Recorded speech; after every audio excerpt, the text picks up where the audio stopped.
Hello friends, कैसे हैं आप लोग। आई होप अच्छे होंगे। आज मैं बात करने वाला हूं आज हुए डब्ल्यू के रेसलमेनिया 40 की ऑफ प्रेस कॉन्फ्रेंस के बारे में। किस तरीके से वहां पे हमें देखने को मिला है पूरा, वहां पे किस तरीके से कोडी रोड्स का क्या डिसीजन है रेसलमेनिया 40 के लेके, और रोमन इसका मैच भी ऑफिशियली कंफर्म गया है रेसलमेनिया 40 के मैच के लेके। इसके साथ द रॉक का क्या रहा है, साथ ही सेथ रॉलिंस का क्या डिसीजन वगैरह रहा है, और इनके बीच में कौन सा बवाल मचा है, तो मैं पूरा उसके बारे में बात करने वाला हूँ। तो आप लास्ट तक जरूर बने रहिएगा।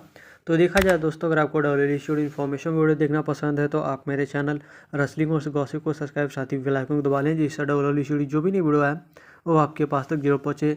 देखा जाए जो हमें शो का स्टार्टिंग देखने को मिलता है, मतलब रेसलमेनिया का जो किक ऑफ कॉन्फ्रेंस की स्टार्टिंग देखने को मिलता है, वो एक तरीके से PAT मैकाफी, CM Punk, big E और एक तरीके से माइकल कोल होते हैं। एक तरीके से ये शो को स्टार्ट करते हैं, बताते हैं कि इस तरीके से हमें देखने को मिलेगा और कौन कौन से रेसलमेनिया 40 के अंदर हमें बड़े बड़े चीज़ें होने वाले हैं, उसके बारे में बात करते हैं। इसके बाद फिर यहाँ पर ट्रिपल एच आते हैं। ट्रिपल एच आने के बाद एक तरीके से वेलकम करते हैं और बताते हैं कि भाई किस तरीके से 1985 में रेसलमेनिया स्टार्ट हुआ था, पहला हुआ था, जहाँ पे कई सारे लोग आइकान से एक तरीके से मैच रसल किया था। उसके बाद फिर यहाँ पे हम देखो इस समय रेसलमेनिया 40 मनाने वाले हैं, जहाँ पे हम बड़े बड़े शो वगैरह कर रहे हैं, जहाँ पे कई सारे डब्ल्यू ने एक तरीके से लीजेंड्स दिए हैं, Hulk Hogan, Ric Flair, Undertaker, the rock, Brock Lesnar की बात तो नहीं करते, लेकिन रैंडी ऑर्टन, जॉन सीना वगैरह की इन सभी के बारे में बात करते हैं कि भाई जिस तरीके से रेसलमेनिया के जरिए हम सभी को मिला है, तो इसके लिए काफ़ी अच्छी बात है। उसके बाद फिर वो आगे बढ़ते हैं और एक तरीके से इसके बाद हमें देखने को मिलती हैं बियांका ब्लेयर। बियांका ब्लेयर भी आती हैं और एक तरीके से अप्रिसिएशन वगैरह चलता है। इसके बाद फिर बियांका ब्लेयर कहती है भाई मैं रिकॉर्ड करने जा रहा हूँ 740 के अंदर, किस तरीके से भाई मैंने रेसलमेनिया 38 के अंदर साशा बैंक्स के साथ मैच हासिल किया था, first time to black women. इसके बाद फिर रेसलमेनिया 39 के बारे में बात करते हैं, चैंपियनशिप रिटेन करने के बारे में, और रेसलमेनिया 40 के मैच के बारे में बात करती है। लेकिन इसके बाद हमें देखने को मिलती है रिया रेफली।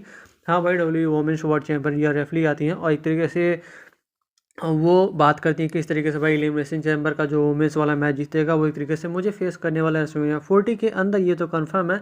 लेकिन इसके साथ वो कहती हैं कि भाई मेरा जो रेसलमेनिया होने वाला है वो मेरा होम टाउन में होने वाला है, ऑस्ट्रेलिया अर्थ के अंदर, ऑस्ट्रेलिया पर्थ सिटी के अंदर। और बता दें कि जो एलिमिनेशन चैम्बर का जो मेन इवेंट करने वाली हूँ मैं, वही मेरा एक तरीके से रेसलमेनिया होने वाला, तो इसके लिए रिया रेफली काफ़ी ज़्यादा हैप्पी होती है। इसके बाद फिर बैकी लिंच आके इंटरप्ट करती है। बैकी लिंच कहती है भाई ठीक है जो तुमने किया ठीक है, लेकिन जो मैं हूँ मेरे साथ अलग चीज़ें हैं। और एक तरीके से बैकी लिंच कहती है मैं एलिमिनेशन चैम्बर के अंदर गई हूँ, पहली बार जा रहे हो, इसका मतलब मैं एलिमिनेशन चैम्बर मैच जीत रही हूँ और तुम्हें चैलेंज करने वाला रेसलमेनिया 40 के अंदर। मतलब यहाँ से चीज़ें कंफर्म हो गई थी रिया रेफली और द मैन बैकी लिंच के बीच में। लेकिन इसके बाद फिर हमें देखने को मिलता है मेन चीज़, जहाँ पे होते हैं सेथ फ्रीकिंग रॉलिंस। हाँ भाई, W world heavyweight champion Seth freaking Rollins आते हैं और सबसे पहले एक तरीके से वो वेलकम करते हैं, किस तरीके से भाई सेथ फ्रीकिंग रॉलिंस का भाई गाना बजाना चलता है और काफ़ी ज़्यादा एक तरीके से लोग चैंट भी लगा रहे थे सेथ रॉलिंस के लिए, तो काफ़ी अच्छी बात है। उसके बाद आते हैं मेन मुद्दे पे, भाई सेथ रॉलिंस कहते हैं चलो भाई ठीक है, अब आते हैं मेन मुद्दे पे, क्योंकि यहाँ पे हम सभी को चाहते हैं भाई कोडी रोड्स को, तो कोडी रोड्स अपना डिसीजन पिक करेगा, तो इसलिए हम कोडी रोड्स को वेलकम करते हैं। लेकिन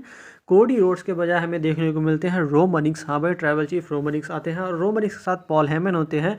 आज जिम्मी उसो सोलोसी को नहीं थे, लेकिन इसके बाद रोमनिक्स आने के बाद इनके बीच में 1-on-1 चलता है। भाई रोमनिक्स कहते हैं भाई देखो मेरा सेथ रॉलिंस कहते हैं देखो मेरा बड़ा भाई आ गया, रोमनिक्स भी उसको वो कहते हैं भाई एक तरीके से कहते हैं भाई वही देखो पार्ट टाइमर आ गया, ये आ गया, वो आ गया, इनके बीच में चलता है। लेकिन इसके बाद फिर एक तरीके से ये दोनों बेइज्जती करते हैं और एक तरीके से यहाँ पे होता है कि भाई रोमनिक्स कहते हैं एक्नॉलेज भी, उसके बाद फिर ये कहते हैं चलो ठीक है। कोडी रोड्स है वो तो काफ़ी ज़्यादा हेटिएट करता है कि उसको पसंद नहीं, कि उसको पता ही नहीं क्या करना है, क्या डिसीजन लेना है, लेकिन मुझे पता है मैं क्या करने वाला हूँ और एक तरीके से मैं चूज कर रहा हूँ रेसलमेनिया 40 के लिए द रॉक को। हाँ भाई, रोमनिक्स ने चूज किया। भाई सोचो, जो चैंपियन है यहाँ पे, चैंपियन एक तरीके से रेसलमेनिया के अंदर अपने ओपोनेंट को चूज करा, उन्होंने चूज किया द रॉक को, जो इसके पे काफ़ी ज़्यादा बू था। इसके बाद फिर रोमनिक्स जैसे ही कुछ बातें करते तभी यहाँ पे द रॉक भी आ जाते हैं। द रॉक आने के बाद कहते हैं भाई कुछ, पहले तो माइक लेते हैं, लेकिन माइक के बाद एक तरीके से पहले तो लोगों ने अप्रिसिएशन किया, उसके बाद फिर बू वगैरह कर रहे थे। उसके बाद फिर द रॉक कहते हैं ठीक है जो तुम लोग सोचते हो वगैरह वगैरह,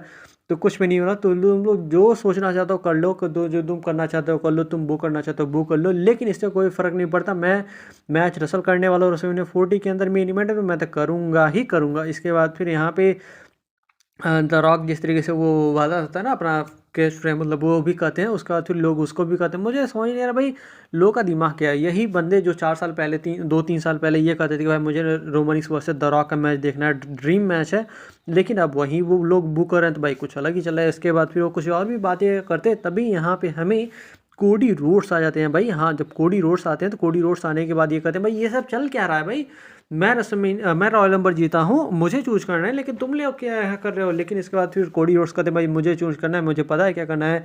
कोडी द रॉक को भी कहते हैं भाई मैं तुमने मुझसे जो कन्वर्सेशन किया अलग ठीक है, मैंने और भी कन्वर्सेशन किया है और मैं जानता हूँ मुझसे रेसलमेनिया के अंदर क्या करना है, और मैं चूज कर रहा हूँ तुम्हें रोमनिक्स रेसलमेनिया 40 के लिए। मतलब कोडी रोड्स ने रोमनिक्स को चूज कर लिया। इस पर रोमनिक्स काफ़ी ज़्यादा बहुत चक्कर में ये क्या हो गया। रोमनिक्स माइक लेते हैं, उसके बाद कहते हैं भाई देखो जो तुम्हारा ठीक है, तुम इरेलीवेंट हो तो अपने बाप की तरफ, तुम यहाँ मत आओ, तुम जाओ सेकंड टाइटल की तरफ से रॉलिंस की साइड जाओ, मेरी साइड मत आओ। इसके बाद फिर कोडी रोड्स वहाँ भी कुछ कहना चाहते हैं। और ये वाला मैंने तो ये नहीं बताया किस तरीके से द रॉक ने एक तरीके से फैमिली ट्री भी दिखाया था कि इसके पहले कोडी रोड्स के आने के पहले कि देखो किस तरीके से भाई मैं रिलेवेंट हूँ रेसलमेनिया 40 के अंदर मैच करने के लिए, क्योंकि हम इस चीज़ को बिलोंग करते हैं। तो इसके बाद लेकिन उसके बाद आते हैं कि इस तरीके से कोडी रोड्स ने एक तरीके से जब कोडी रोड्स को जब द रोमनिक्स ने एक तरीके से फैमिली वाली बातें की तो यहाँ पे कोडी रोड्स भी साथ नहीं है। तो कोडी रोड्स कहते हैं भाई ठीक है, तुमने मेरी फैमिली की बात की तो मैंने तुम्हारी फैमिली की बात कर। जब तुम्हारा ग्रैंडफादर यहाँ होता, इसका भी ग्रैंडफादर होता, तो तुम दोनों के ग्रैंडफादर सेमफुल होते, शर्मिंदे होते इस चीज़ को लिए। लेकिन यहाँ पे भाई द रॉक को आ गया गुस्सा। द रॉक की तरीके से मुझे लग रहा था नेचुरल चीज़ें चल रही हैं भाई, ऐसा नहीं लगता भाई ये एक्टिंग है, बस नेचुरल चीज़ें चल रही हैं। द रॉक सामने आया, द रॉक बोले भाई अगर तुम इसके फैमिली के बारे में बात करो मतलब मेरी फैमिली के बारे में बात करो, अगर तुम इसके ब्लड के बारे में बात करो मतलब मेरे ब्लड के बारे में बात करो, अगर तुम्हें इससे प्रॉब्लम है तो इसका मतलब तो मुझे भी तुमसे प्रॉब्लम है। इसके बाद फिर द रॉक रुकते नहीं, द रॉक यहाँ पे कोडी रोड्स को एक स्लैप भी देते थे, मतलब एक अच्छा सा चाटा भी मार देते। इसके बाद इन दोनों के बीच, इन सभी के बीच में एक तरीके से हीट होता है, ट्रिपल एच भी वगैरह होते हैं, सब एक तरीके से छुड़ाते हैं। लेकिन यहाँ पे भाई किसी तरीके से कोडी रोड्स को ले जाते हैं बैक स्टेज, यहाँ पे से रॉलिंस भी काफ़ी ज़्यादा गुस्से में हो जाते हैं, वो भी काफ़ी ज़्यादा भला बुरा कहते हैं द रॉक वगैरह को भाई मैं परवाह नहीं करता तू कौन है, मैं सब देख लूँगा, भले तू टीकीओ का बोर्ड ऑफ डायरेक्टर होगा, मैं सब देख लूँगा। इसके बाद फिर सेथ रॉलिंस चले जाते हैं, लेकिन रोमनिक्स और कोडी रोड्स एक तरीके से हैंडशेक भी करते हैं। भाई ये दोनों आपस में मिल चुके हैं, भाई भाई हो चुका है। लेकिन यहाँ पे जो चीज़ें हमें देखने को मिलती थी वो चीज़ें अलग हो चुकी हैं। बैक स्टेज भी हमने देखा कम एक मोमेंट जहाँ पर ट्रिपल एच का इंटरव्यू चल रहा होता है, तो इस पर द रॉक काफ़ी गुस्से में होते हैं भाई इसको फिक्स कर ले, जो करना है कर ले, सही कर ले, नहीं तो मैं इसको देख लूँगा। इसके बाद फिर यहाँ पे द रॉक भाई चले जाते हैं रोमनिक्स के साथ, ये दोनों चले जाते हैं एक दूसरे को मिलते हुए। लेकिन इसके बाद फिर ट्रिपल एच ने एक तरीके से ट्वीट किया कुछ ही समय बाद प्रेस कॉन्फ्रेंस समाप्त होने के बाद, और यहाँ पे एक तरीके से उन्होंने मैच कंफर्म कर दिया। हाँ भाई उन्होंने रोमनिक्स का मैच ऑफिशियली कंफर्म कर दिया अनडिस्प्यूटेड चैंपियनशिप के लिए, वो भी कोडी रोड्स के साथ।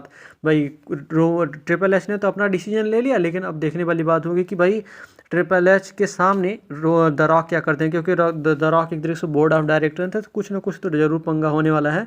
तो उसके लिए आप जरूर तैयार रहिए फ्राइडे नाइट स्मैकडाउन के लिए, जो कि कल हमें देखने को मिलेगा, जो कि कह सकते हैं भाई हमारे लिए काफ़ी अच्छी बात है। हालांकि दिखाई तो कुछ भी होता रहे, हमें तो इंटरटेन होना है, तो इंटरटेन हम होते रहेंगे। तो देखा जाए दोस्तों जो आज का वीडियो था यहीं तक था। अगर वीडियो अच्छा लगा तो वीडियो को लाइक शेयर, साथ ही चैनल को सब्सक्राइब जरूर कर लें और अपने दोस्तों वगैरह तक जरूर शेयर करें। Thank you.